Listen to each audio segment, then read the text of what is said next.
Sebelum lanjut ke cerita selanjutnya, yuk subscribe dan like. Absen dulu di kolom komen ya ah.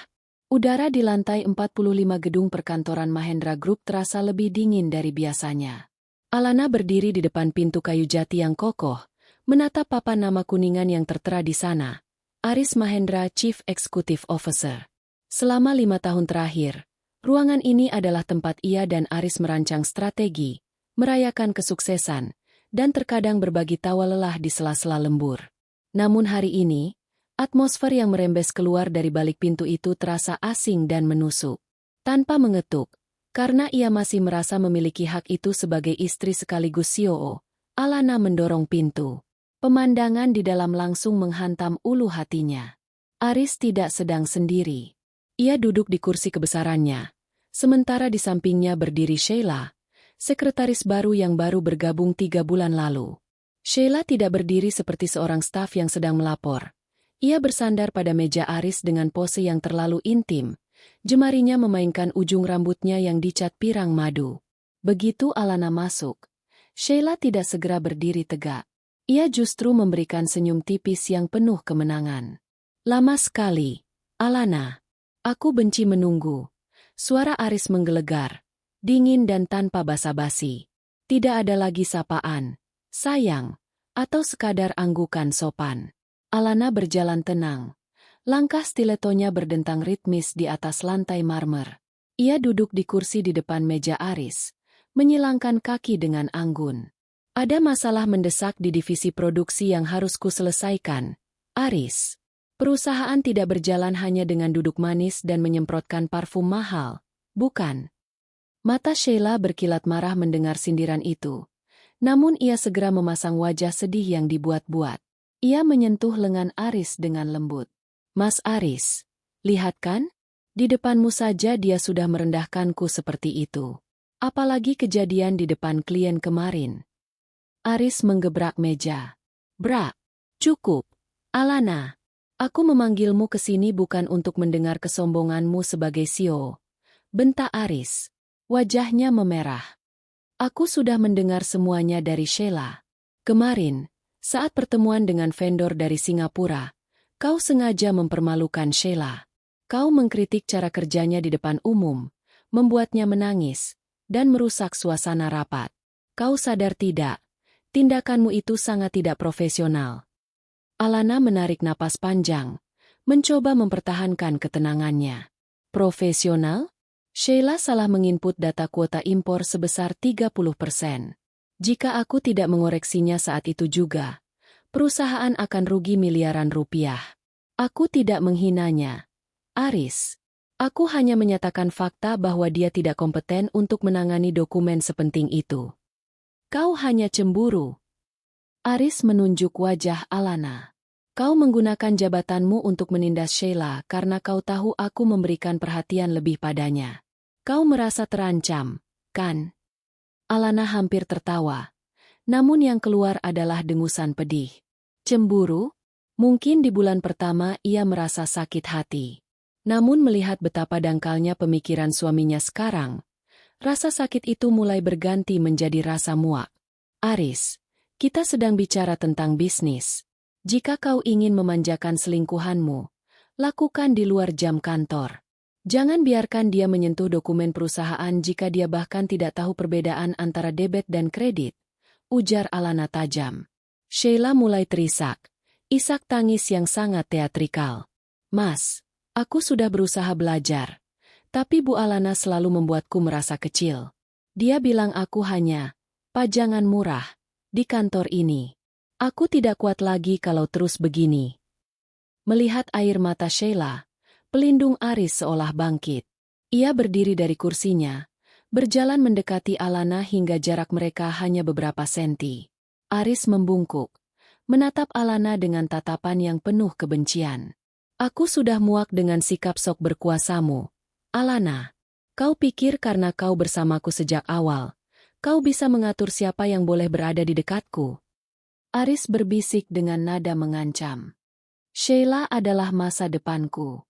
Dia memberikan kehangatan yang tidak pernah kudapatkan dari wanita kaku dan ambisius sepertimu.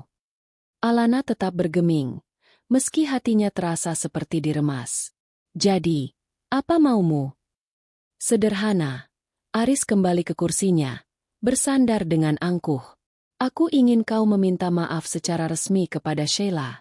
Aku ingin kau mengakui kesalahanmu dan memulihkan nama baiknya di hadapan seluruh staf dan jajaran direksi pada rapat pleno besok pagi. Alana menaikkan alisnya. Meminta maaf untuk sesuatu yang benar?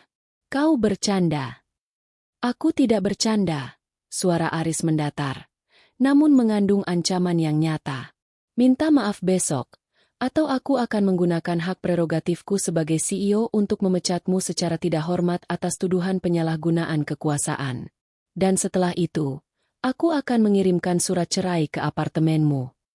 Ruangan itu menjadi sangat hening. Sheila berhenti menangis, menatap Alana dengan pandangan skakmat. Ia yakin Alana akan meledak, berteriak, atau bersujud memohon agar posisinya tidak dicopot. Bagaimanapun, Mahendra Group adalah hidup Alana. Semua orang tahu Alana membangun perusahaan ini dari nol bersama Aris. Kehilangan posisi ini berarti kehilangan identitasnya. Namun, reaksi Alana di luar dugaan. Alana justru menyandarkan punggungnya ke kursi. Jemarinya mengetuk-ngetuk dagu seolah sedang berpikir.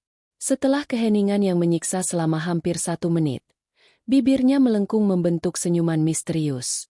Senyum yang tidak sampai ke mata, namun terlihat sangat tulus di bibir. Jadi, pilihannya adalah minta maaf atau dipecat dan diceraikan. Tanya Alana memastikan. Ya, jawab Aris tegas. Baiklah, Alana berdiri, merapikan blazer hitamnya yang tanpa celah. Ia menatap Aris dan Sheila bergantian. Kalau itu maumu, aku setuju. Aku akan memberikan permintaan maaf yang sangat berkesan besok di rapat pleno. Aku akan memastikan semua orang tahu posisi masing-masing. Aris tampak sedikit terkejut dengan betapa mudahnya Alana menyerah. Namun egonya segera menutupi rasa heran itu. Bagus. Ternyata kau masih punya otak untuk berpikir logis. Sekarang keluar. Aku punya banyak pekerjaan dengan Sheila. Alana mengangguk sopan, hampir seperti seorang bawahan yang patuh. Tentu, Pak CEO. Selamat bersenang-senang dengan pekerjaanmu. Alana berbalik dan melangkah keluar. Begitu pintu tertutup di belakangnya, senyum di wajahnya menghilang, digantikan oleh tatapan sedingin es. Ia merogoh ponsel dari saku blazernya dan mengirim pesan singkat kepada seseorang di daftar kontaknya yang bernama Dharma, Lawyer. Aktifkan protokol pengalihan aset. Besok pagi kita buat pertunjukan yang tidak akan mereka lupakan seumur hidup. Alana berjalan melewati meja para staf yang menatapnya dengan iba. Mereka semua sudah mendengar desas-desus tentang skandal Aris dan Sheila. Mereka mengira Alana adalah singa betina yang baru saja dicabut taringnya. Mereka tidak tahu bahwa singa yang diam sedang bersiap untuk meruntuhkan seluruh hutan. Satu hal yang dilupakan Aris, perusahaan ini bernama Mahendra Group, namun seluruh jantung dan otaknya ada di tangan Alana. Dan besok, Alana akan mencabut jantung itu tepat di depan mata suaminya. Setelah keluar dari ruangan Aris, Alana tidak langsung menuju ruangannya sendiri. Ia berhenti sejenak di depan jendela besar di ujung lorong yang menampilkan panorama hutan beton Jakarta. Matahari mulai tergelincir ke ufuk barat, membiaskan warna jingga yang tampak seperti api yang membakar gedung-gedung tinggi. Pemandangan itu seolah mencerminkan amarah yang ia pendam jauh di dasar hatinya, tenang di permukaan, namun membara di dalam. Ia bisa mendengar tawa centil Sheila yang merembes keluar dari celah pintu ruang kerja Aris yang tidak tertutup rapat. Tawa itu terdengar begitu menjijikan. Sebuah simfoni kemenangan dari seorang wanita yang merasa telah berhasil menggulingkan ratu dari tahtanya. Alana menarik napas dalam-dalam, mengembuskannya perlahan, lalu melangkah menuju ruangannya. Di sana, Maya, asisten pribadinya selama 4 tahun terakhir, sudah menunggu dengan wajah pucat. Maya adalah satu dari sedikit orang di kantor ini yang tahu persis bagaimana perjuangan Alana membangun Mahendra Group dari sebuah ruko kecil yang pengap, hingga menjadi gedung pencakar langit ini. Bu Alana, saya dengar apa yang terjadi di dalam, bisik Maya dengan suara bergetar. Apakah benar Pak Aris mengancam akan? Alana mengangkat tangan, menghentikan kalimat Maya. Simpan air matamu, Maya. Aku tidak butuh belas kasihan. Aku butuh data. Alana duduk di kursi kebesarannya dan menyalakan laptop. Jemarinya menari dengan cepat di atas keyboard. Maya, aku ingin kau mengambil semua berkas dari brankas arsip fisik di lantai bawah. Khususnya berkas joint venture tahun 2020 dan dokumen kepemilikan paten sistem logistik, Mahendra Tech. Maya tertegun. Tapi Bu, bukankah itu dokumen rahasia yang hanya bisa diakses oleh Bapak dan Ibu secara bersamaan? Alana menatap Maya dengan tajam namun lembut. Aris mungkin merasa dia adalah pemilik tunggal karena namanya terpampang di depan gedung. Tapi dia lupa siapa yang mendaftarkan paten itu. Dia lupa siapa yang menggunakan warisan ibunya sebagai modal awal saat bank menolak pinjamannya. Lakukan sekarang, sebelum Aris memerintahkan It untuk mencabut aksesku. Maya mengangguk mantap, menyadari bahwa atasannya tidak sedang hancur, melainkan sedang bersiap untuk berperang. Setelah Maya pergi, Alana menyandarkan kepalanya. Ingatannya kembali ke masa 3 tahun lalu, saat Aris berlutut di depannya bukan untuk memohon maaf, melainkan untuk melamarnya. Alana, tanpa kamu, aku bukan apa-apa. Perusahaan ini adalah anak kita. Kita akan menaklukkan dunia bersama, janji Aris saat itu. Kini, kata-kata itu terasa seperti belati yang berkarat. Kekuasaan dan harta ternyata adalah racun yang paling efektif untuk mengubah seseorang. Aris yang dulu gigih dan rendah hati telah menjelma menjadi pria narsistik yang mabuk akan jabatan. Ia merasa semua kesuksesan ini adalah hasil jerih payahnya sendiri, sementara Alana dianggap hanya sebagai pelengkap yang beruntung menjadi istrinya. Pintu ruangan terbuka sedikit. Aris masuk tanpa mengetuk.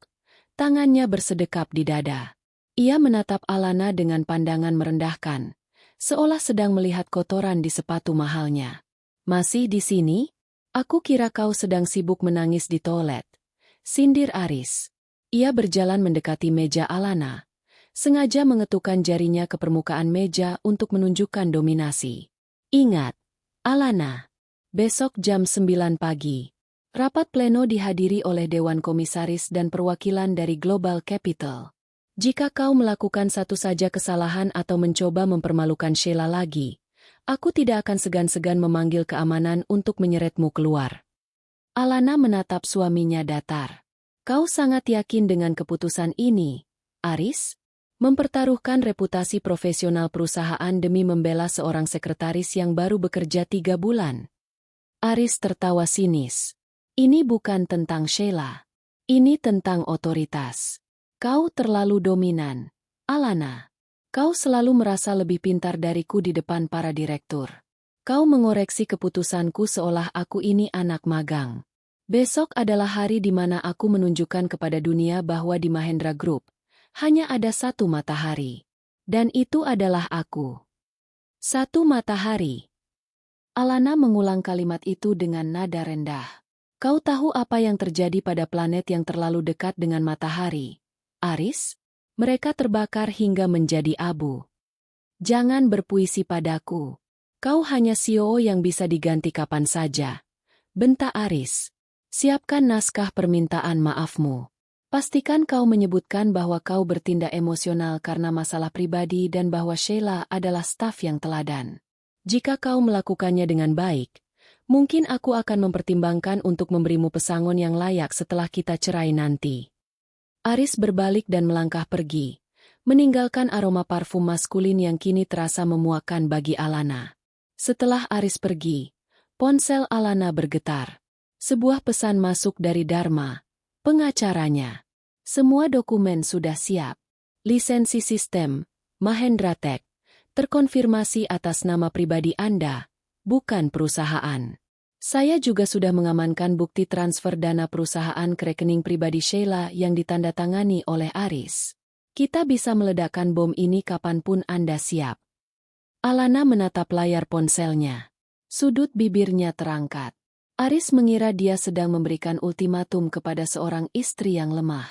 Dia tidak sadar bahwa dia baru saja memberikan kunci untuk kehancurannya sendiri. Aris menginginkan permintaan maaf di depan semua orang. maka Alana akan memberikannya. Tapi itu bukan permintaan maaf untuk pengampunan, melainkan permintaan maaf sebagai tanda perpisahan bagi perusahaan yang akan segera runtuh. Alana mengambil tasnya, berdiri, dan mematikan lampu ruangannya. Saat ia berjalan melewati meja sekretaris depan, ia melihat Sheila sedang bersuah foto di depan cermin, mengenakan kalung berlian yang Alana tahu persis itu dibeli menggunakan kartu kredit korporat. "Nikmati malam ini, Sheila," kata Alana tenang saat melewati wanita itu. "Sebab besok, berlian itu akan terasa sangat berat di lehermu." Sheila hanya mencibir, tidak menyadari bahwa kata-kata itu adalah ramalan. Alana melangkah masuk ke dalam lift. Saat pintu lift tertutup, ia melihat bayangannya di dinding stainless steel. Dia tidak melihat seorang wanita yang sedang patah hati. Dia melihat seorang penguasa yang sedang bersiap mengambil kembali apa yang menjadi miliknya. Besok bukan hanya tentang rapat pleno. Besok adalah hari pembersihan. Dan Aris Mahendra akan belajar dengan cara yang sangat menyakitkan, bahwa menghina arsitek dari istanamu adalah cara tercepat untuk terkubur di bawah reruntuhannya. Malam itu, kediaman mewah keluarga Mahendra terasa seperti kuburan yang megah. Aris tidak pulang ke rumah, sebuah pola yang sudah biasa terjadi dalam beberapa bulan terakhir. Namun kali ini Alana tahu suaminya itu sedang merayakan kemenangannya bersama Sheila di suatu tempat. Mungkin di hotel berbintang, atau mungkin di apartemen yang diam-diam Aris belikan untuk wanita itu menggunakan dana operasional kantor. Alana duduk di ruang makan yang luas, sendirian. Di depannya bukan sepiring makan malam, melainkan sebuah laptop dan tumpukan map berwarna biru tua. Cahaya lampu gantung kristal memantul di permukaan meja kaca, menciptakan bayangan yang tajam. Pukul 11 malam, pintu depan terbuka. Langkah kaki Aris yang berat dan sedikit sempoyongan terdengar menggema. Bau alkohol dan parfum wanita yang menyengat segera memenuhi ruangan saat Aris melangkah masuk ke ruang makan. Ia tampak terkejut melihat Alana masih terjaga, duduk dengan tenang seolah sedang menunggu laporan harian. "Belum tidur?" tanya Aris dengan nada kasar, mencoba menutupi rasa canggungnya dengan arogansi. Ia melepas jasnya dan melemparkannya ke atas kursi makan. "Atau kau sedang melatih kalimat permintaan maafmu untuk besok? Bagus. Aku ingin kau terdengar tulus. Alana, jangan ada nada sarkasme sedikit pun." Alana menutup laptopnya perlahan. Ia menatap suaminya, pria yang dulu pernah ia puja, pria yang dulu berjanji akan menjaganya dari dunia yang kejam. Kini, pria itu sendiri yang menjadi kekejaman yang harus ia hadapi. "Aris," panggil Alana tenang, "hanya untuk memastikan. Kau benar-benar ingin aku melakukan ini? Di depan para pemegang saham? Di depan perwakilan Global Capital?" Aris menuangkan air putih ke gelas dengan tangan yang sedikit gemetar. "Sudah kubilang, jangan banyak tanya. Kau sudah setuju tadi siang. Jangan coba-coba menarik ucapanmu. Jika kau mempermalukanku besok, aku pastikan kau tidak akan bisa bekerja di perusahaan manapun di negeri ini. Aku akan menghancurkan reputasimu." Alana mengangguk pelan. "Aku hanya ingin mengonfirmasi. Karena begitu kata-kata itu keluar dari mulutku besok, tidak akan ada jalan kembali bagi kita. Tidak untuk pernikahan kita, dan tidak untuk perusahaan ini." Aris tertawa mengejek, tawa yang serak karena alkohol. "Kau terlalu mendramatisir, Alana. Perusahaan ini sudah terlalu besar untuk hancur hanya karena kau mundur. Kau pikir kau itu siapa? Mesin utama? Kau hanya sekrup, Alana. Sekrup yang bisa diganti dengan yang lebih baru, lebih muda, dan lebih penurut seperti Sheila." Alana tidak marah. Rasa marahnya sudah menguap sejak sore tadi, digantikan oleh kedinginan yang membeku. "Baiklah, kalau begitu, jawabanku tetap sama. Iya, aku akan melakukan apa yang kau minta. Aku akan memberikan permintaan maaf itu." Aris tampak puas. Ia berjalan mendekati Alana, mencoba mengelus pipi istrinya, namun Alana memalingkan wajah dengan halus. Tangan Aris tertahan di udara. Ia mendengus. "Bagus. Setidaknya kau tahu kapan harus menyerah. Tidurlah yang nyenyak, sayang. Besok adalah hari besar bagi Sheila, dan hari terakhirmu sebagai bagian dari Mahendra Group. Aris melangkah pergi menuju kamar tamu, bukan kamar utama mereka. Alana menatap punggung suaminya hingga menghilang di balik pintu.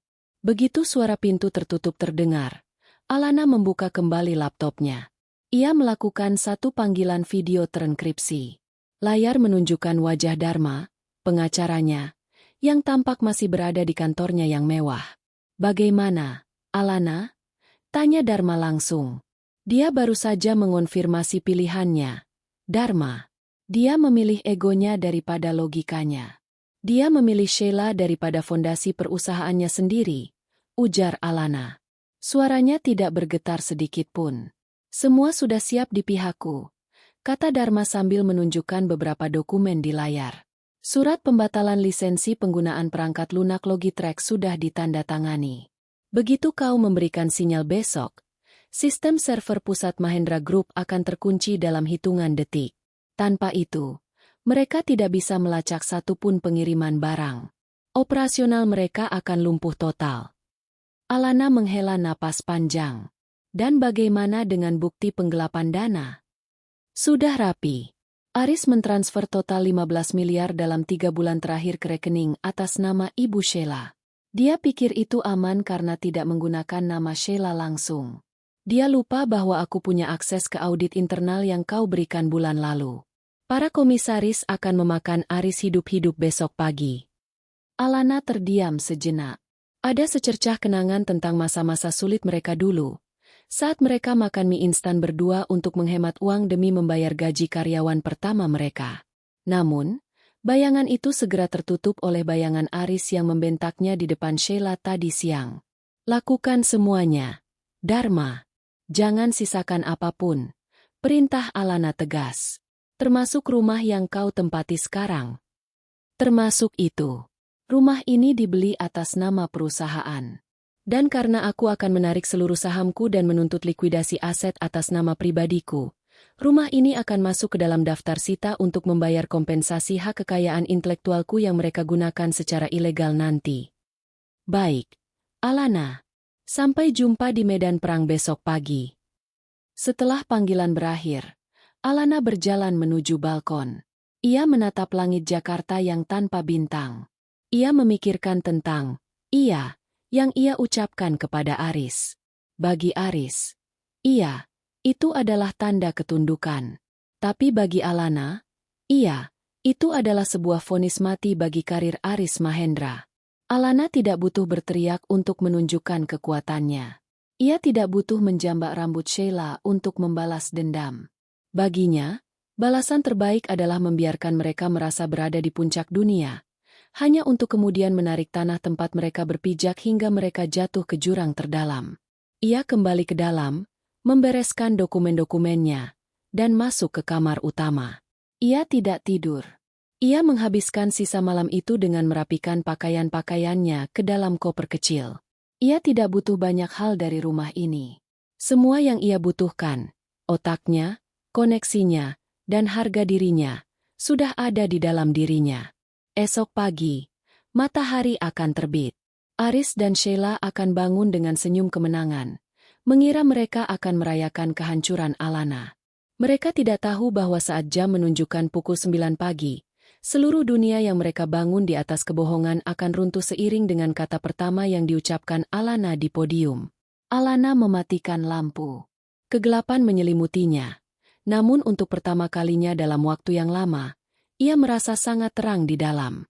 Fajar menyingsing di ufuk timur Jakarta. Namun bagi Alana, tidur bukanlah prioritas. Sejak pukul 3 pagi, ia sudah duduk di meja riasnya. Bukan untuk memoles wajahnya agar tampak cantik bagi Aris, melainkan untuk membangun citra seorang wanita yang siap mengambil kembali tahtanya. Ia memilih pakaian dengan sangat teliti. Sebuah setelan powersuit berwarna putih gading dengan potongan tegas di bagian bahu. Warna putih melambangkan kemurnian. Namun bagi Alana, ini adalah warna kain kafan yang ia siapkan untuk karir suaminya. Sambil memoles lipstik merah gelap yang memberikan kesan berwibawa, ponselnya bergetar di atas meja. Sebuah pesan masuk dari Maya, asistennya. "Bu, Semua file fisik sudah saya amankan di Safe House. Backup server bayangan juga sudah aktif. Tim IT internal yang setia kepada ibu sudah bersiap menunggu komando. Pak Aris baru saja tiba di kantor bersama Sheila. Mereka terlihat sangat ceria. Alana tersenyum tipis. Ceria, bisiknya pada cermin. Nikmatilah tawa itu selagi oksigen masih gratis bagi kalian. Alana segera menghubungi Dharma melalui sambungan telepon aman. Dharma, pastikan perwakilan dari Global Capital, Mr. Harrison, duduk di barisan depan. Aku ingin dia melihat setiap detail presentasiku.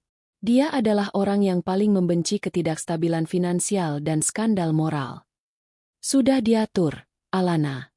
Jawab Dharma di seberang sana. Harrison sudah di Jakarta. Dia sebenarnya sudah curiga dengan laporan keuangan kuartal terakhir yang tampak berlubang akibat ulah Aris. Kehadiranmu hari ini akan menjadi paku terakhir di peti mati Aris. Tapi Alana, kau yakin ingin menarik lisensi Logitrack saat itu juga? Itu akan membuat perusahaan mati total dalam hitungan detik. Justru itu tujuannya, sahut Alana dingin. Aku yang menciptakan algoritma itu. Aku yang mematenkannya sebelum aku menikah dengan Aris. Mahendra Group tidak pernah membelinya dariku. Mereka hanya meminjamnya atas dasar hubungan baik. Karena hubungan baik itu sudah mati, maka hak gunanya pun berakhir. Setelah menutup telepon, Alana turun ke lantai bawah. Di ruang tengah, ia berpapasan dengan Aris yang sedang merapikan dasinya di depan cermin besar. Aris tampak sangat segar. Seolah beban dunia telah terangkat dari pundaknya. Di sofa, Sheila duduk sambil mengunyah buah stroberi, mengenakan gaun merah mencolok yang lebih cocok untuk pesta koktail daripada rapat dewan direksi. Oh, kau sudah siap? Aris menoleh, menatap Alana dari atas ke bawah. Ia tampak sedikit terintimidasi dengan penampilan Alana yang begitu berwibawa, namun ia segera menepis perasaan itu. Bagus, putih. Cocok untuk permintaan maaf. Terlihat suci dan penuh penyesalan. Sheila terkekeh. Jangan lupa maskara anti air, Bu Alana. Aku tidak mau permintaan maafmu rusak karena air mata yang luntur. Alana hanya menatap Sheila datar, lalu beralih ke Aris. Aku akan berangkat sendiri. Kita bertemu di ruang rapat. Kenapa sendiri? Kita harus terlihat seperti pasangan yang solid sebelum kejadian itu dimulai, protes Aris. Kita tidak akan pernah terlihat solid lagi, Aris. Simpan sandiwaramu untuk para investor nanti, kata Alana sambil melangkah keluar menuju mobilnya. Di dalam mobil, Alana tidak langsung menyalakan mesin. Ia membuka sebuah laptop kecil yang tersembunyi di bawah kursi penumpang. Ini adalah terminal akses terakhirnya ke back-end perusahaan. Ia melihat grafik aktivitas logistik Mahendra Group yang sedang sibuk-sibuknya. Ribuan armada truk sedang bergerak di seluruh penjuru negeri. Semuanya dipandu oleh sistem Logitrack miliknya. Ia memasukkan kode enkripsi terakhir. Satu klik lagi, dan seluruh pergerakan itu akan buta. Peta akan hilang, rute akan kacau, dan koordinat gudang akan terkunci. 10 jam lagi, gumamnya. Alana melajukan mobilnya menuju gedung kantor. Alih-alih masuk melalui pintu utama yang biasa ia gunakan, ia melewati pintu belakang tempat para staf operasional berkumpul. Di sana, ia bertemu dengan beberapa kepala divisi yang telah lama bekerja dengannya. Mereka menatap Alana dengan raut wajah cemas. Mereka telah mendengar desas-desus tentang pemecatan Alana. Bu Alana, apa benar berita itu? Tanya Pak Broto, kepala gudang senior. Alana berhenti sejenak, menepuk bahu pria tua itu. Pak Broto, saya hanya ingin berpesan. Jika setelah jam 10 pagi ini sistem mati, segera instruksikan semua sopir untuk parkir di tempat aman. Jangan paksa jalan. Lindungi barang-barang klien. Setelah itu, carilah pekerjaan baru.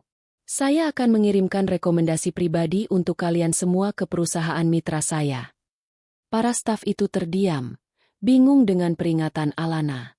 Namun, mereka melihat keyakinan di mata wanita itu. Mereka tahu bahwa Alana tidak pernah bicara sembarangan. Alana kemudian naik ke lantai 45. Di lorong menuju ruang rapat, ia berpapasan dengan petugas kebersihan yang sedang membersihkan kaca. Alana berhenti sejenak dan memberikan sejumlah uang tunai yang cukup besar kepada petugas itu. Saran saya, pulanglah lebih awal hari ini. Akan ada banyak pecahan kaca di sini nanti, ucap Alana dengan nada teka-teki. Pukul 8.55. Alana berdiri di depan pintu ruang rapat besar. Dari dalam, ia bisa mendengar suara Aris yang sedang tertawa lebar, menyambut para investor. Ia mendengar Aris membual tentang ekspansi perusahaan dan bagaimana ia akan merampingkan struktur manajemen demi efisiensi, kode halus untuk menyingkirkan Alana.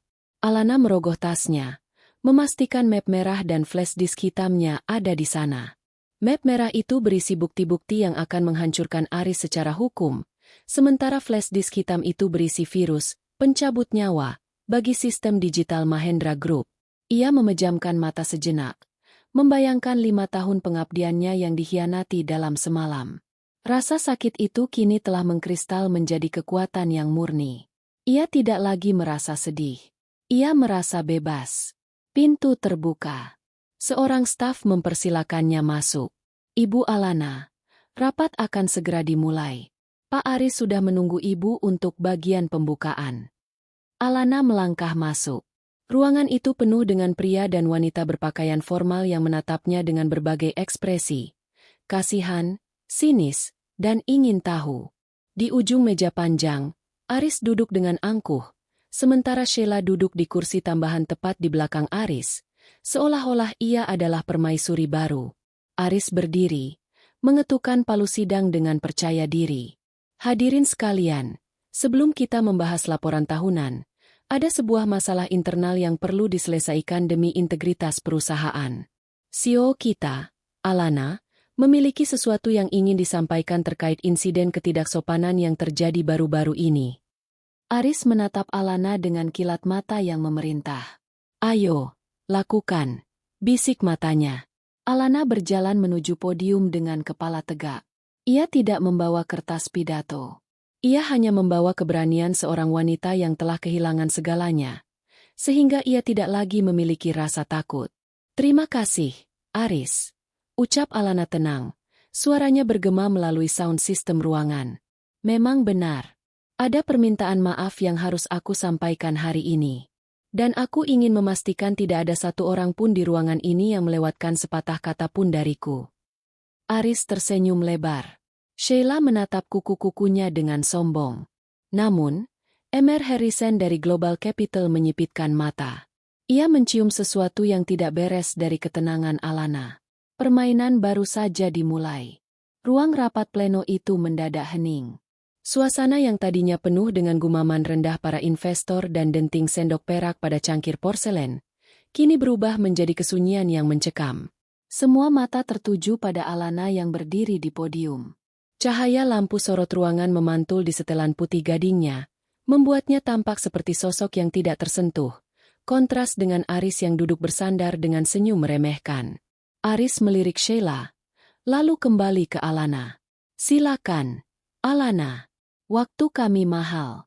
Katakan apa yang harus kau katakan sehingga kita bisa melanjutkan agenda pemecatan, maksudku, agenda restrukturisasi ini. Beberapa investor pendukung Aris terkekeh mendengar sindiran kasar itu. Namun, Alana tidak bergeming. Ia mengatur mikrofon dengan gerakan tenang, lalu menatap lurus ke arah kamera yang menyiarkan rapat ini ke kantor cabang di seluruh Indonesia.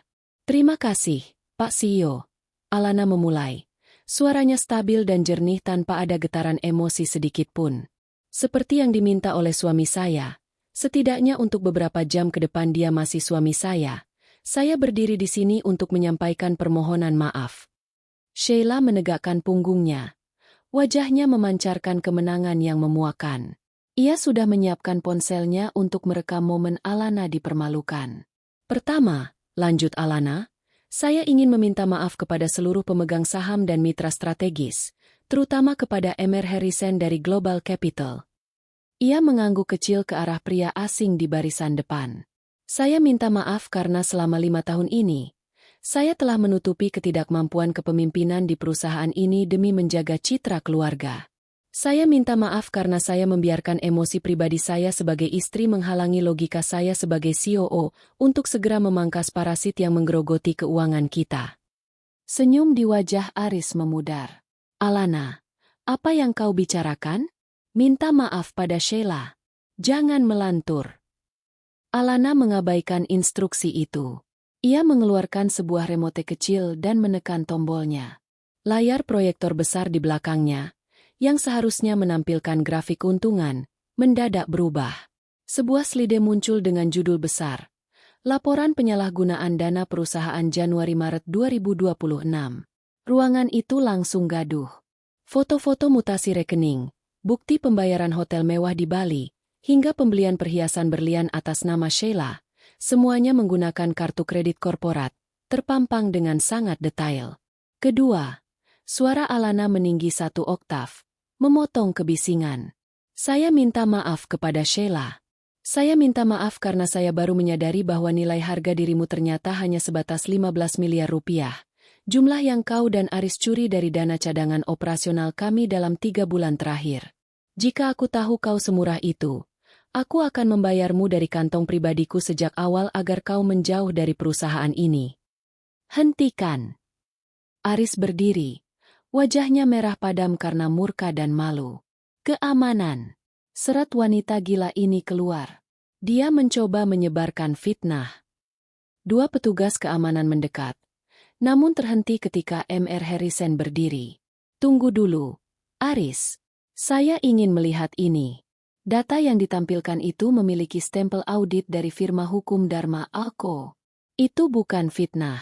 Itu bukti audit forensik. Alana menatap Aris dengan tatapan kasihan. Keamanan tidak akan menyentuhku, Aris. Karena pagi ini, aku telah menandatangani surat pengalihan seluruh aset fisik bangunan ini ke bawah kendali firma hukumku sebagai jaminan atas hutang pribadi yang kau buat tanpa persetujuan Dewan Komisaris. Sheila mulai pucat. Ia mencoba bersembunyi di belakang kursi Aris. Namun semua mata sekarang menatapnya dengan jijik. Dan ini adalah inti dari permintaan maaf saya. Alana melanjutkan. Jemarinya menekan tombol terakhir di laptopnya. Saya meminta maaf karena mulai detik ini, Mahendra Group tidak lagi memiliki hak untuk menggunakan sistem Logitrack.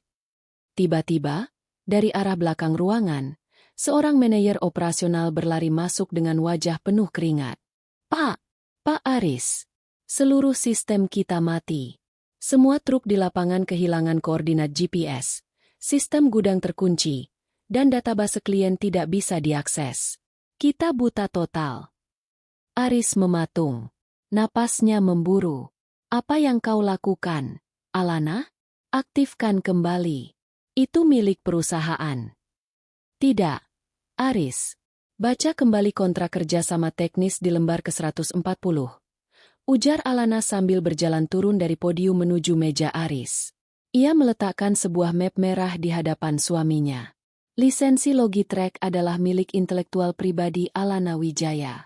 Perusahaan hanya memiliki izin pakai selama aku menjabat sebagai COO. Dengan surat pengunduran diri yang aku serahkan sekarang, izin itu otomatis berakhir. Alana membungkuk sedikit, berbisik tepat di telinga Aris yang gemetar. Namun suaranya masih tertangkap oleh mikrofon yang belum mati. Kau bilang aku hanya skrup yang bisa diganti? Sekarang silakan cari skrup lain yang bisa menjalankan perusahaan tanpa sistem saraf pusatnya. Alana berbalik, menatap Sheila yang kini gemetar ketakutan. Dan untukmu, Sheila, simpan kalung berlian itu baik-baik. Kau akan membutuhkannya untuk membayar pengacara saat kejaksaan memanggilmu terkait kasus pencucian uang besok pagi. Alana melangkah keluar dari ruangan dengan sangat tenang. Di belakangnya, kekacauan pecah. Para investor mengerumuni Aris, menuntut penjelasan dan pengembalian uang. Mr. Harrison sudah sibuk menelepon tim hukumnya untuk menuntut pembatalan investasi. Aris mencoba mengejar Alana, namun langkahnya terhenti oleh Dharma yang tiba-tiba muncul di pintu dengan 2 petugas kepolisian dari unit tindak pidana tertentu. Pak Aris Mahendra? Kami punya surat perintah untuk membawa Anda dan saudari Sheila untuk dimintai keterangan terkait penggelapan dana, ujar salah satu petugas. Di lorong kantor yang mewah itu, Alana terus berjalan. Ia tidak menoleh ke belakang saat mendengar teriakan Aris yang memanggil namanya. Ia masuk ke dalam lift, menekan tombol lantai dasar. Saat pintu lift perlahan menutup, ia melihat bayangannya di cermin. Dia tidak menangis. Dia merasa sangat ringan, seolah beban 5 tahun terakhir telah jatuh bersamaan dengan hancurnya kerajaan yang dibangun suaminya di atas kebohongan. Di lobi, ia menyerahkan kunci akses ruangannya kepada resepsionis yang tercengang. "Berikan ini pada Aris jika dia tidak masuk penjara hari ini," ucapnya singkat. Alana keluar dari gedung Mahendra Group. Di luar, cuaca Jakarta sangat cerah. Ia masuk ke mobilnya, menyalakan mesin, dan memakai kacamata hitamnya. Satu bab dalam hidupnya telah ditutup dengan ledakan yang paling indah. Keheningan yang mencekam di lobi gedung Mahendra Group tidak berlangsung lama. Begitu Alana melajukan mobilnya meninggalkan pelataran parkir, badai yang sesungguhnya mulai menghantam dari dalam. Di lantai 45, ruang rapat pleno telah berubah menjadi zona perang tanpa senjata tajam, namun penuh dengan belati kata-kata dan tuntutan hukum. Aris berdiri mematung di tengah ruangan. Wajahnya yang biasanya tampak berwibawa kini pucat pasi seperti mayat. Di depannya, Emer Harrison dari Global Capital tidak lagi menunjukkan keramahan profesionalnya. Pria itu melempar tabletnya ke meja dengan kasar, menampilkan layar yang menunjukkan grafik saham Mahendra Group yang terjun bebas dalam hitungan menit setelah berita sistem mati mulai bocor ke publik. "Aris, kau tidak hanya bodoh, kau berbahaya," bentak Emer Harrison. "Kau mempertaruhkan investasi kami senilai ratusan juta dolar hanya untuk memuaskan egomu dan melindungi wanita simpananmu ini? Kami menarik seluruh dukungan kami sekarang juga." "Tunggu, Emer Harrison, kita bisa bicara." Suara Aris parau, hampir tidak terdengar. Ia menoleh ke arah manajer IT yang masih gemetaran di pojok ruangan. "Buka sistemnya. Retas balik. Lakukan apa saja agar Logitrack bisa berjalan lagi." Manajer IT itu menggeleng lemah. "Tidak bisa, Pak." Bu Alana tidak hanya mencabut lisensi, dia menghapus kunci enkripsi tingkat tinggi yang hanya ada di perangkat pribadinya. "Server kita sekarang hanyalah tumpukan besi tua tanpa otak. Data ribuan klien kita semuanya terkunci." Di samping Aris, Sheila mulai menyadari bahwa dunia fantasinya sedang runtuh. Ia mencoba menyentuh lengan Aris, mencari perlindungan seperti biasanya. "Mas, jangan dengarkan mereka. Kita pergi saja dari sini. Kita." "Diam." Aris menepis tangan Sheila dengan kasar hingga wanita itu tersungkur ke lantai. "Ini semua salahmu. Kalau bukan karena kau yang terus mengeluh soal Alana, aku tidak akan menekannya sekeras ini. Kau menghancurkanku." Sheila terbelalak. Air mata yang kali ini benar-benar nyata mulai mengalir. "Mas, kau yang bilang ingin menyingkirkannya agar kita bisa bebas. Kau yang memberikan kartu kredit itu padaku." Namun, drama pertengkaran mereka segera terhenti. Dharma, pengacara Alana, melangkah maju dengan tenang. Ia memberikan isyarat kepada 2 petugas kepolisian yang berdiri di dekat pintu. "Saudara Aris Mahendra dan saudari Sheila Putri, saya sarankan kalian menyimpan pembelaan itu untuk di depan penyidik," ujar Dharma dengan nada datar namun mematikan. Selain tuduhan penggelapan dana, Bu Alana juga telah melaporkan pelanggaran hak kekayaan intelektual secara masif. Setiap detik perusahaan ini mencoba membongkar sistem Logitrack tanpa izinnya. Denda kompensasinya akan bertambah 1 miliar rupiah. Aris menatap borgol yang dikeluarkan petugas. Dunia seolah berputar. Ia melihat para direktur yang dulu selalu memujanya kini memalingkan muka. Bahkan beberapa dari mereka sibuk menghubungi pengacara masing-masing untuk melepaskan diri dari tuntutan hukum yang akan datang. Sementara itu, di jalanan Jakarta, efek domino dari keputusan Alana mulai terasa secara nyata. Ribuan truk berlogo Mahendra Group menepi di bahu jalan tol, di gudang-gudang, dan di pelabuhan. Para sopir keluar dari kabin dengan wajah bingung. Tablet navigasi mereka hanya menampilkan layar hitam dengan tulisan "Akses Denied, Property of Alana Wijaya." Logistik nasional sempat tersendat. Perusahaan-perusahaan besar yang selama ini bergantung pada Mahendra Group mulai menerima notifikasi otomatis dari sistem cadangan Alana. Alana, yang kini sudah berada di sebuah kafe tersembunyi di Menteng, menyesap tehnya dengan tenang. Di depannya, 3 monitor laptop menampilkan pergerakan yang berbeda. Satu untuk memantau berita saham, satu untuk komunikasi dengan tim bayangannya, dan satu lagi untuk memantau email yang masuk. Ting! Sebuah email masuk dari salah satu kompetitor terbesar Mahendra Group, Logislink Corp. Ibu Alana, kami mendengar kabar bahwa Anda kini tersedia untuk kerja sama baru. Kami sangat tertarik untuk melisensikan sistem Logitrack untuk seluruh armada kami. Kapan kita bisa bertemu? Alana tersenyum. Ini adalah bagian dari rencananya. Ia tidak ingin menghancurkan industri logistik. Ia hanya ingin menghancurkan Aris. Ia sudah menyiapkan sistem transisi agar klien-klien yang tidak bersalah bisa berpindah ke vendor lain yang lebih profesional, dengan dirinya sebagai pemegang kendali teknologi di belakangnya. Kembali ke kantor. Suasana semakin kacau. Para karyawan mulai mengemasi barang-barang mereka. Kabar bahwa gaji bulan depan mungkin tidak akan dibayarkan karena pembekuan rekening perusahaan oleh pengadilan telah menyebar luas. Maya, asisten Alana, berdiri di tengah lobi, membagikan amplop berisi surat rekomendasi dan kontak perusahaan baru bagi staf yang setia kepada Alana. Bu Alana sudah memikirkan kalian, kata Maya kepada para staf yang tampak sedih. Dia tidak akan membiarkan kalian tenggelam bersama kapal yang bocor ini. Saat Aris dan Sheila digiring keluar dari gedung dengan tangan terborgol, kerumunan wartawan sudah menunggu di lobi. Kilatan lampu kamera menyambar-nyambar.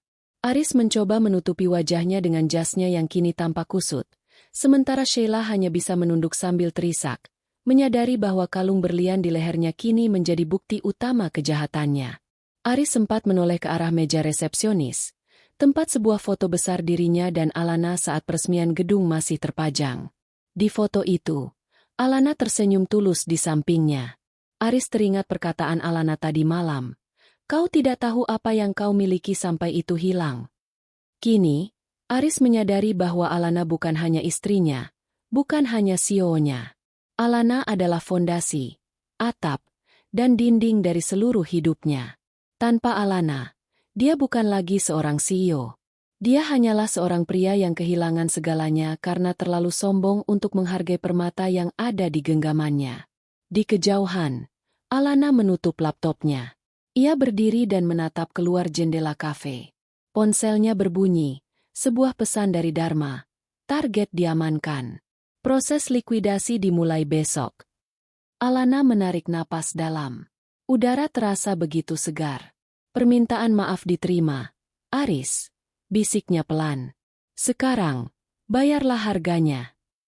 Dinding ruang kunjungan penjara itu tampak kusam, dengan cat yang mengelupas di beberapa sudut dan aroma pembersih lantai yang tajam.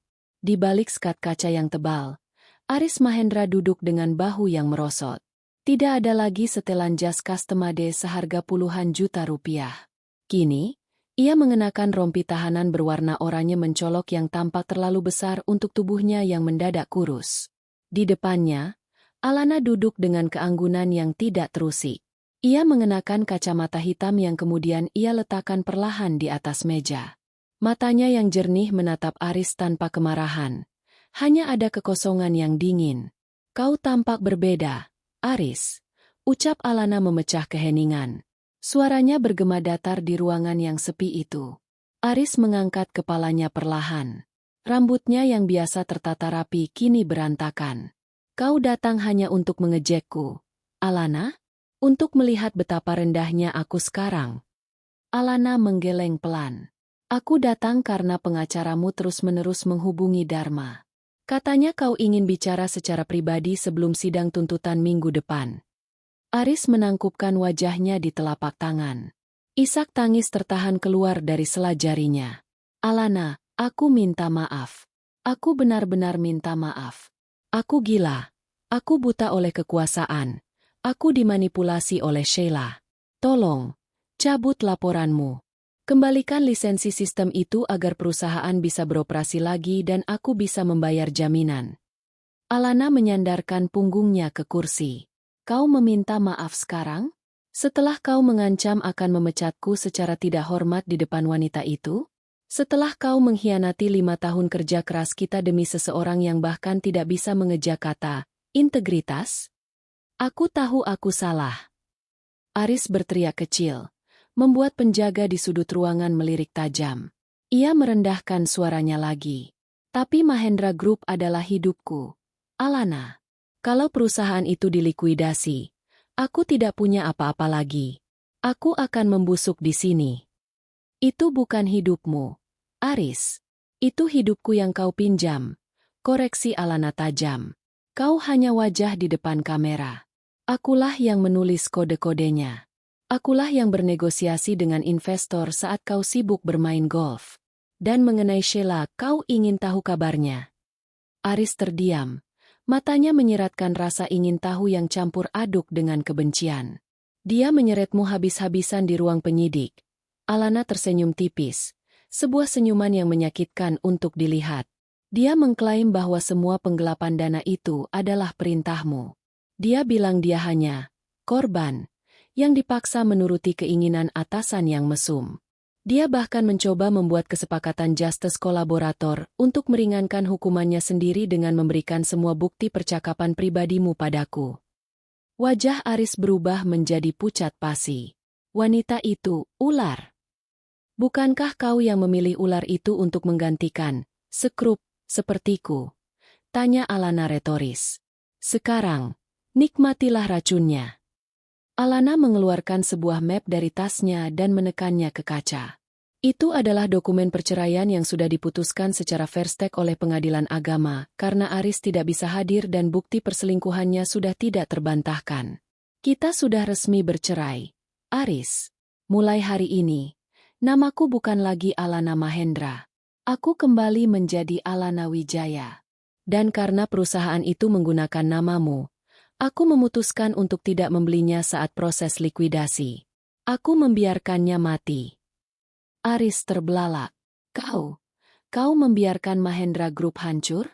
Semua yang kita bangun. Aku membangun sesuatu yang baru, ujar Alana.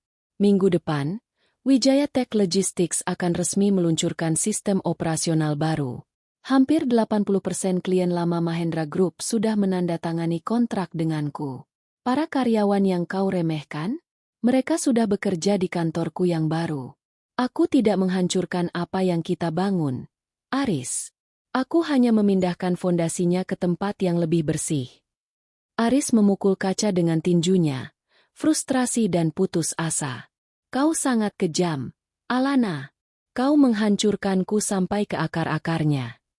Alana berdiri, mengenakan kembali kacamata hitamnya. Ia menatap Aris untuk terakhir kalinya. Kejam adalah saat kau memaksaku meminta maaf kepada selingkuhanmu di depan umum.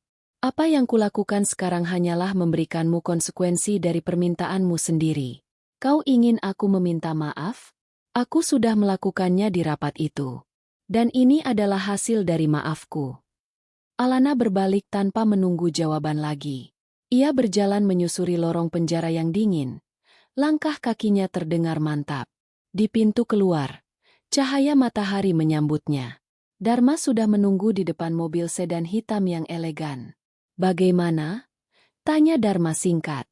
Dia masih belum paham, jawab Alana. Dia masih berpikir ini tentang uang dan perusahaan. Dia tidak sadar bahwa dia kehilangan satu-satunya orang yang benar-benar tulus mencintainya saat dia masih bukan siapa-siapa. Waktunya ke kantor baru. Alana, para direktur dari Global Capital sudah menunggumu untuk peresmian kerjasama baru, kata Dharma sambil membukakan pintu mobil. Alana masuk ke dalam mobil. Saat kendaraan itu melaju meninggalkan kompleks penjara, ia melihat ke arah spion. Bangunan penjara itu semakin mengecil, sama seperti bayangan Aris dalam hidupnya. Masa lalunya telah terkunci rapat di balik jeruji besi itu. Di tabletnya, sebuah notifikasi muncul. Saham perusahaannya yang baru mulai menunjukkan angka yang hijau dan stabil. Alana mematikan layar tersebut dan menatap jalanan Jakarta yang sibuk. Perang telah usai, dan ia keluar sebagai pemenang tunggal. Bukan karena ia paling kuat, tapi karena ia tahu kapan harus berhenti bersikap terlalu baik kepada orang yang tidak menghargainya. Dharma, panggil Alana. Ya. Pastikan Sheila tidak mendapatkan kesepakatan itu. Aku ingin mereka berdua berbagi sel yang cukup dekat agar mereka bisa saling menyalahkan selama 10 tahun ke depan. Dharma terkekeh. Dengan senang hati, Alana. Mobil itu terus melaju, membawa Alana menuju masa depan yang ia rancang sendiri, tanpa paksaan, tanpa pengkhianatan, dan tanpa perlu lagi meminta maaf atas kesuksesan yang ia raih dengan tangannya sendiri. Dunia bisnis Jakarta tidak pernah tidur, dan bagi para investor, loyalitas hanyalah sebuah angka di atas kertas. Seminggu setelah drama di Mahendra Group, gedung perkantoran mewah di kawasan SCBD menjadi pusat perhatian baru. Di lobi utama, sebuah logo minimalis berbahan logam krom terpasang gagah. Wijaya Tech Logistics. Tidak ada nama Aris di sana. Tidak ada bayang-bayang masa lalu yang tersisa. Alana Wijaya berdiri di ruang rapat utamanya yang baru, yang dindingnya hampir seluruhnya terbuat dari kaca transparan, memperlihatkan kesibukan kota di bawahnya. Di depannya, Emer Harrison dan 3 perwakilan dari konsorsium internasional duduk dengan wajah serius namun penuh minat. Sistem baru ini, Emer Harrison mengetuk layar tabletnya yang menampilkan antarmuka Logitrack 2.0. Sejauh mana perbedaannya dengan yang lama, Alana? Kami perlu jaminan bahwa tidak akan ada celah hukum yang bisa dimanfaatkan oleh kurator Mahendra Group. Alana tersenyum tipis, sebuah senyuman yang kini jauh lebih santai daripada seminggu yang lalu. Emer Harrison, sistem yang lama hanyalah prototipe jika dibandingkan dengan ini. Logitrack 2.0 menggunakan integrasi AI untuk prediksi kemacetan dan otomatisasi pergudangan yang sepenuhnya baru. Secara hukum, Mahendra Group hanya memiliki hak pakai atas versi 1.0 yang sudah saya matikan. Versi ini dibangun di atas server baru, dengan kode enkripsi yang tidak pernah menyentuh aset Aris sedikitpun. Dan tim Anda? Tanya investor lain. Anda bisa melihat mereka di luar. Alana menunjuk ke arah ruang kerja terbuka di mana puluhan mantan staf terbaik Mahendra Group bekerja dengan semangat baru. Mereka bukan lagi karyawan yang bekerja di bawah ketakutan. Mereka adalah mitra saya. Saya memberikan mereka opsi saham di perusahaan ini. Itulah sebabnya mereka bekerja 20 jam sehari untuk memastikan transisi klien berjalan mulus. Pertemuan itu berakhir dengan jabat tangan erat. Alana berhasil mengamankan pendanaan seri A yang bahkan lebih besar dari seluruh modal awal Mahendra Group. Ia telah berhasil melakukan apa yang dianggap mustahil oleh banyak orang, memindahkan otak sebuah perusahaan besar ke dalam wadah yang baru dalam waktu kurang dari 7 hari. Namun, di tengah kesuksesannya, Alana tidak membiarkan satu detail pun terlewat, terutama mengenai orang-orang yang mencoba menghancurkannya. Sore itu, Maya masuk ke ruangannya dengan wajah yang sulit diartikan. Bu, ada laporan dari tim hukum. Sheila mencoba melakukan tindakan nekat. Alana mengangkat sebelah alisnya. Nekat seperti apa? Dia mencoba menjual kalung berlian dan beberapa tas mewah yang dia klaim sebagai hadiah dari Aris untuk menyewa pengacara papan atas. Tapi masalahnya, semua barang itu sudah masuk dalam daftar sita karena terbukti dibeli dengan dana perusahaan yang digelapkan. Saat dia mencoba menjualnya di sebuah butik di Plaza Indonesia, polisi langsung menjemputnya di sana. Alana bersandar di kursinya. Dia benar-benar tidak punya rasa malu, ya? Dia pikir hukum bisa dibeli dengan barang-barang hasil curian. Ada satu lagi, Bu. Maya ragu sejenak. Keluarga besar Pak Aris. Ibu mertua, maksud saya, mantan ibu mertua ibu, ada di lobi. Beliau menangis dan memaksa ingin bertemu. Katanya ingin meminta maaf atas nama putranya. Alana terdiam. Ingatannya kembali pada wanita tua yang selama ini selalu memuji kecerdasannya namun langsung membuang muka saat Aris mulai berselingkuh. Keluarga Aris tidak pernah membelanya. Mereka justru menikmati fasilitas mewah yang diberikan Aris dari hasil keringat Alana. Katakan padanya, Maya, suara Alana terdengar dingin, bahwa permintaan maaf tidak bisa membayar kerugian miliaran rupiah dan pengkhianatan 5 tahun. Jika dia ingin membantu putranya, katakan padanya untuk menjual rumah mewahnya dan membayar denda yang dijatuhkan pengadilan. Jangan temui saya. Setelah Maya keluar, Alana menarik napas panjang. Ia mengambil ponselnya dan melihat berita utama di portal bisnis. Foto Aris dan Sheila yang sedang digiring ke mobil tahanan menjadi headline dengan judul, "Kejatuhan Sang CEO, Skandal Selingkuh dan Korupsi di Balik Runtuhnya Raksasa Logistik." Di bawah berita itu, terdapat analisis pasar yang memuji langkah berani Alana. Dia disebut sebagai The Iron Queen of Logistics.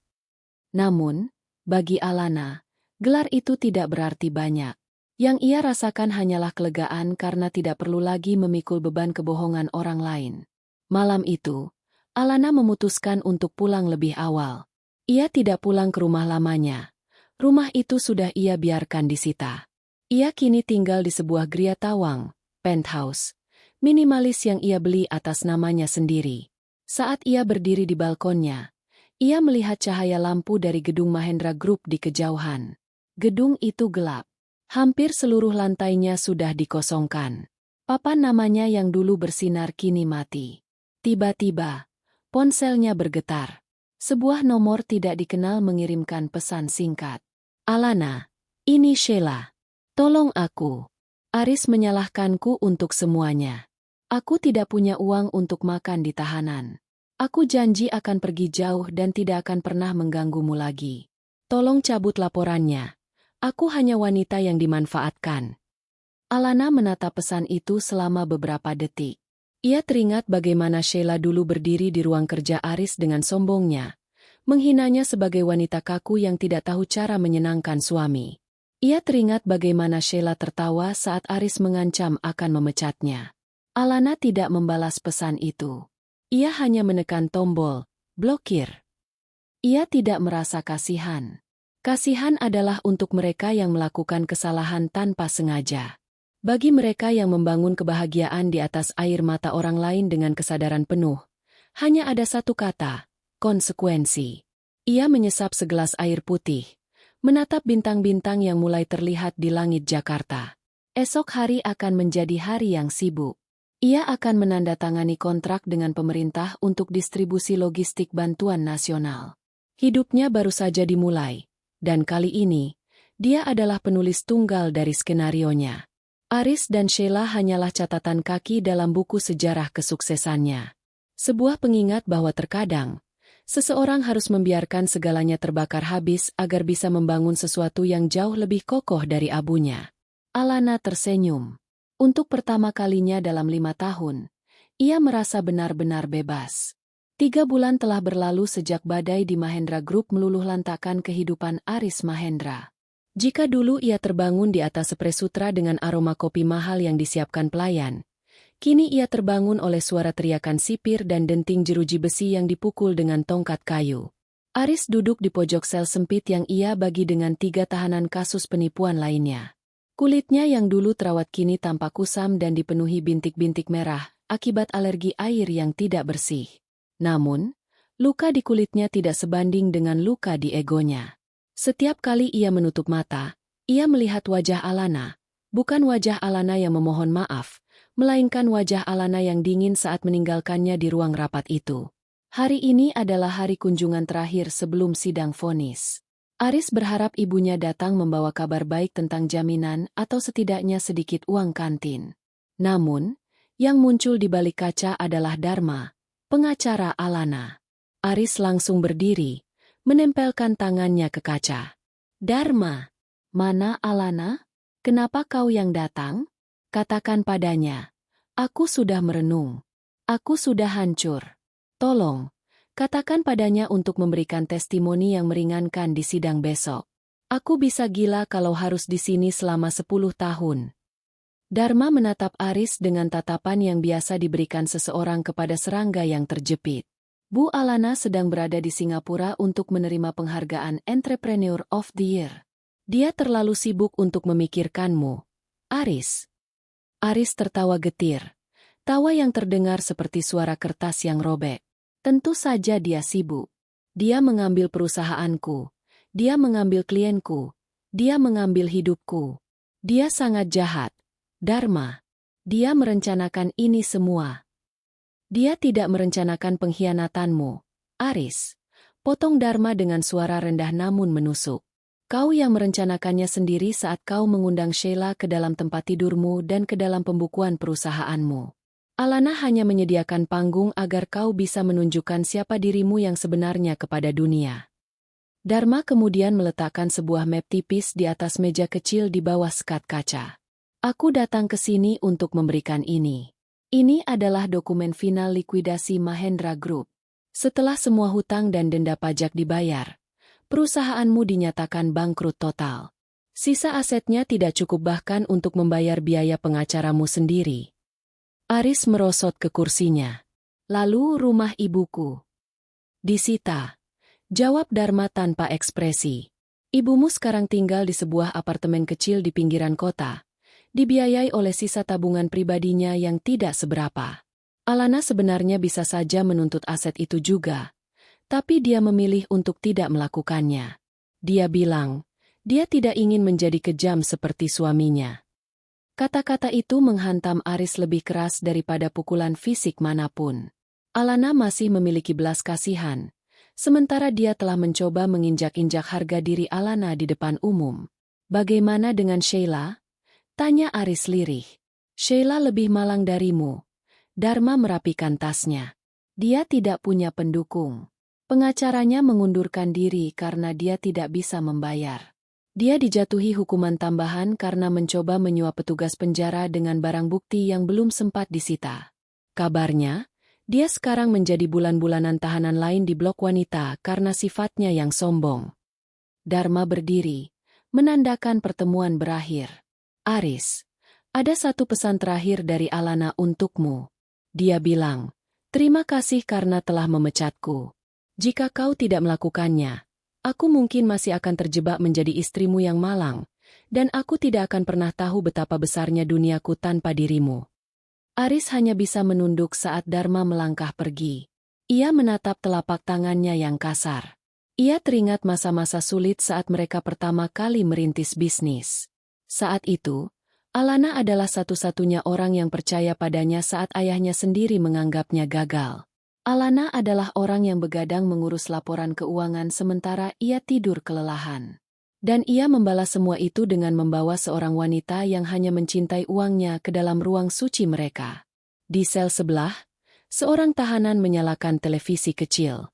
Berita sore sedang menayangkan peluncuran perdana yayasan beasiswa yang didirikan oleh Alana Wijaya. Di layar, Alana tampak luar biasa cantik dan berwibawa. Ia dikelilingi oleh para pemimpin industri dan pejabat negara. Ia tidak lagi tampak seperti wanita yang tertekan oleh beban rumah tangga. Ia tampak seperti seorang ratu yang telah menemukan kembali mahkotanya. Aris menangis. Bukan tangis kemarahan, melainkan tangis penyesalan yang sangat terlambat. Ia menyadari bahwa selama ini, dialah yang membutuhkan Alana, bukan sebaliknya. Dia hanyalah sebuah kapal kecil yang merasa hebat karena didorong oleh mesin yang kuat.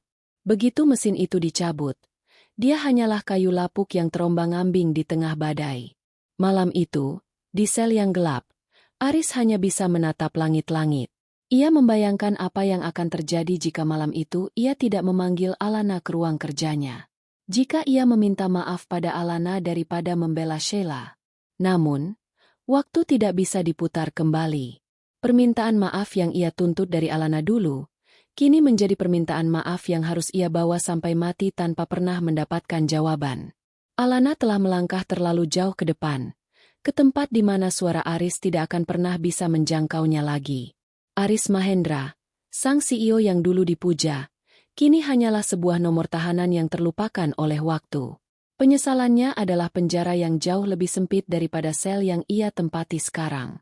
1 tahun kemudian, langit Jakarta nampak bersih setelah hujan sore yang menyegarkan.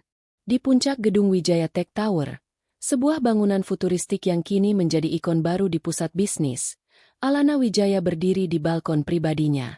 Angin semilir mempermainkan helai rambut hitamnya yang kini dipotong pendek dengan gaya bob yang elegan, memberikan kesan wanita yang sangat praktis namun berkelas. Di tangannya, ia memegang sebuah undangan berlapis emas untuk menjadi pembicara utama di Global Economic Forum. Alana bukan lagi sekadar mantan istri CEO yang membalas dendam.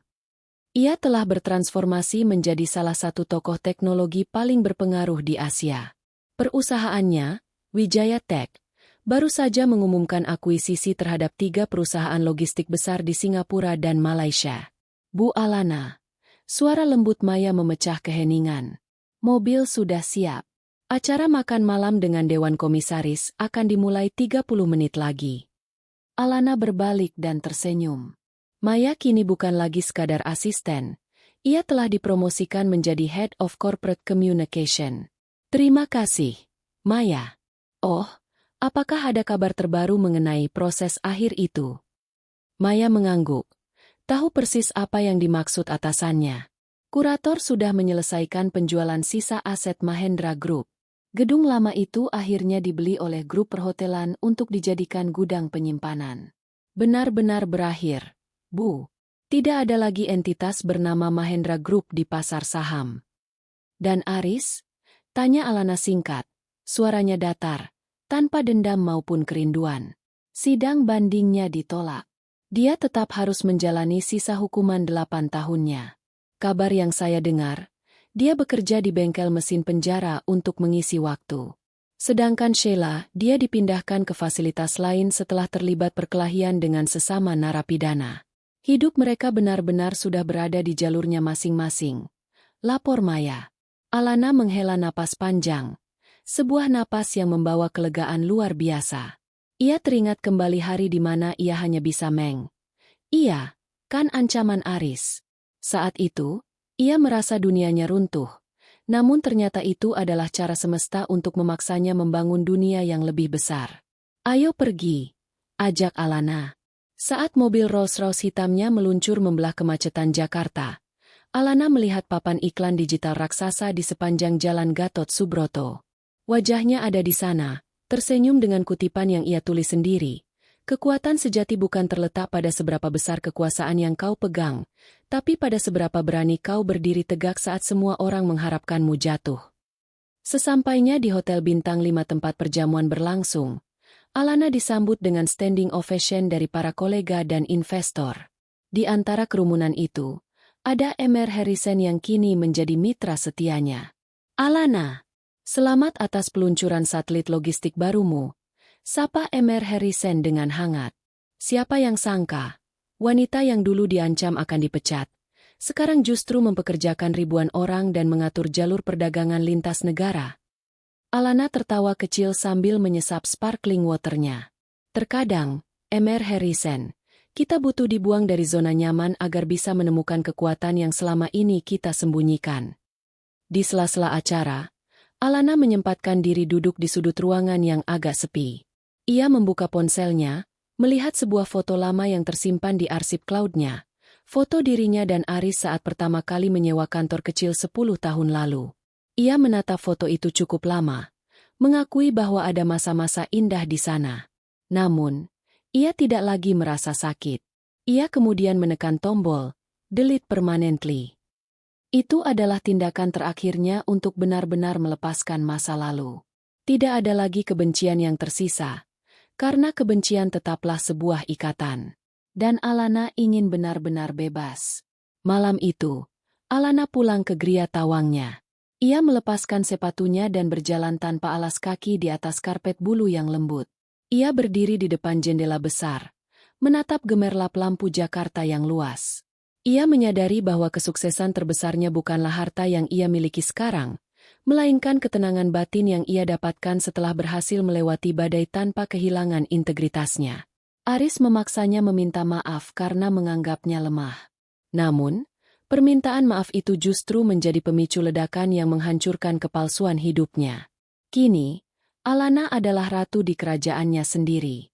Kerajaan yang dibangun bukan di atas ego seorang pria, melainkan di atas fondasi kecerdasan dan keberanian seorang wanita. Ia mengambil sebuah buku catatan kecil di atas meja kerjanya dan menuliskan satu kalimat penutup untuk bab hidupnya yang lama. Terima kasih atas pengkhianatannya. Tanpa itu, aku tidak akan pernah bertemu dengan diriku yang luar biasa ini. Alana mematikan lampu, membiarkan cahaya bulan masuk melalui celah gorden. Ia tidur dengan nyenyak, tahu bahwa besok pagi, Ia akan bangun untuk menaklukkan dunia sekali lagi. Bukan untuk membuktikan apapun kepada Aris, tapi untuk membahagiakan dirinya sendiri. Cerita tentang istri CEO yang dipecat sudah lama berakhir. Sekarang, yang ada hanyalah cerita tentang Alana Wijaya, sang arsitek masa depan. Tamat.